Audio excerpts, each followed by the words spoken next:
Hi guys, welcome back to my channel Lush Gardener. In today's video I wanted to show you another very important component in our soil mix.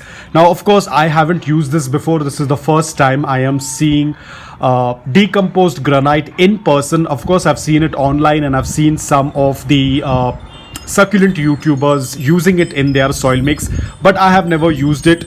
So when one of my friend had it at home, I asked him if I can borrow a little bit of it. So this is what the decomposed granite looks like. I think there is some issue with the lighting. It is kind of changing the color for some reason. So this is how it actually looks like. It is quite heavy, quite dense, just like our gravel. Now the issue with decomposed granite is it's not readily available in my area, in my location. Probably you might find it. Even if I find it in my location, it is quite expensive. Even a handful of this is going to cost quite a bit. So I had borrowed a little bit from my friend. He's into construction, so they were using this for some kind of landscaping. Now what exactly is decomposed granite? The word decompose, please don't go according to that. This is not an organic matter. It is not going to decompose. It's just a name that has been given to it. Now the parent of this, basically when I say parent, it means granite, the actual granite which is used in our houses, probably on kitchen slabs or in washrooms, bathrooms, even the bathroom sink, around that area where we have the slab. Usually that is made out of granite. So whatever is left behind, whatever that has withered away over the period of time, it becomes a little bit weak, and that is what decomposed granite is. It is not light, it is a little bit heavy, it is a little dense, but it is not organic. It's not polished like how we have pebbles. It has this a very rough edge to it, very rough texture to it, so it works out really well. As I said, they use it in gardens, but it's not very commonly used. The reason is because you can see the pieces are very small. Of course these pieces are not going to break. You can see they are very hard, they won't break. But what happens is that when you use it in your walkway or in your driveway, these pieces can easily get stuck into your tires or in your shoes. Now let's say that if this thing gets stuck into your shoes, and if you walk inside the house with the shoes, this is going to scratch the floor, or this is going to scratch whatever surface is there because of its sharp edges. That is the reason why it is not widely used in walkways.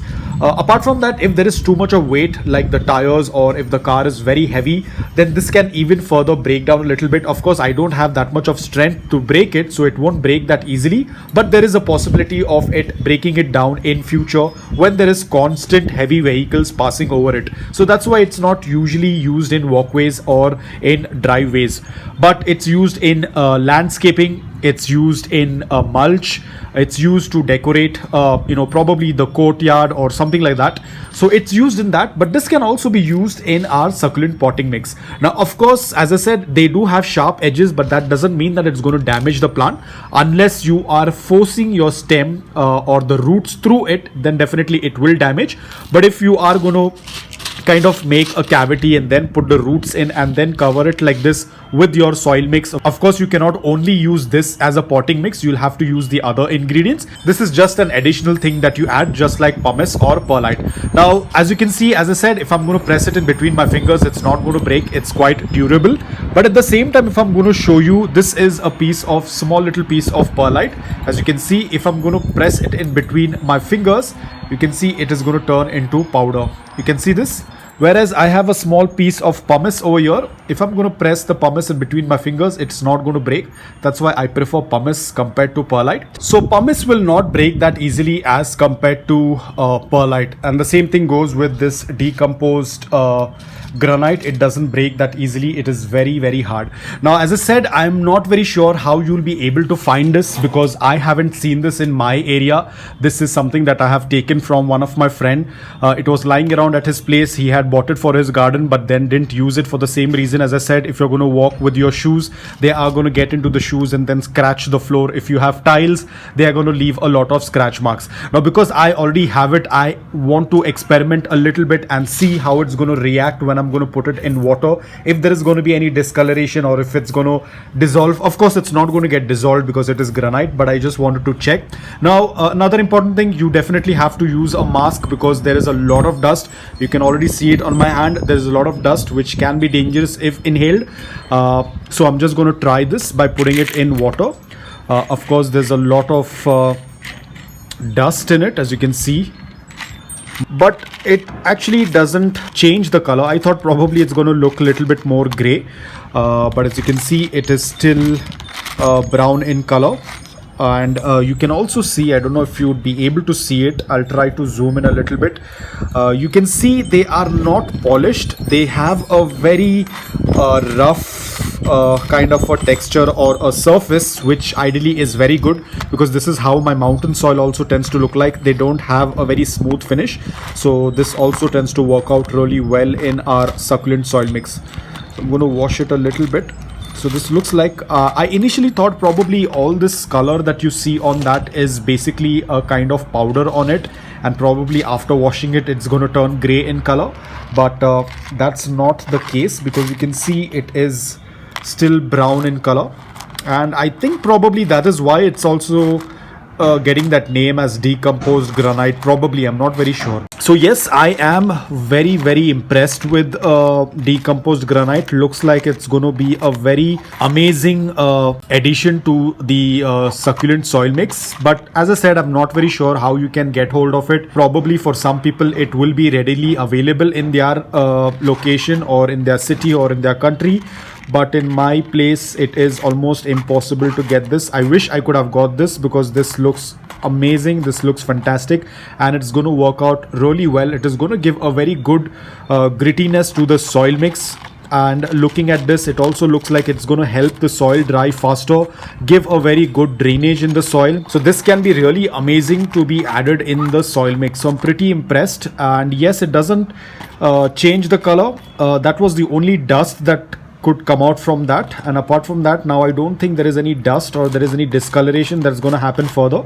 And let me check if it's melting after putting it in the water. Nope, it is very hard. You can see this, it's very hard, and you can see the texture, it is much better now. You can see this. So I think this is going to be perfect for our succulent soil mix. Basically like these small little rough pebbles. So yes guys, I think decomposed granite, as I said, I have seen people using it on YouTube. I have seen a lot of YouTubers using this in their succulent soil mix. I had only seen it online, and this is the first time I am actually seeing it in person, and it feels amazing. Very heavy. Definitely it is going to make your soil mix heavy if you're going to use this. It is very similar in weight as compared to what my mountain soil is, but this is a little bit more heavier than my mountain soil. So I think this is going to work out really well. But if you're a person who's looking out for a very light mix, meaning not very heavy in weight, then this is definitely going to increase the weight in the soil mix. But I am very sure that the succulents are going to love this mix. Probably requires, I don't think you need to wash it. You can just use it right away, because when you're going to water your succulent soil mix, this thing is going to run out through the drain hole. But if you want to wash it, it's up to you. You can do it because this is how it's going to look like after it has been washed. And I don't think it's going to stay wet for a very long time. It will easily get dried. Just by looking at it, I can tell you that it will dry very soon. So I think this is really amazing.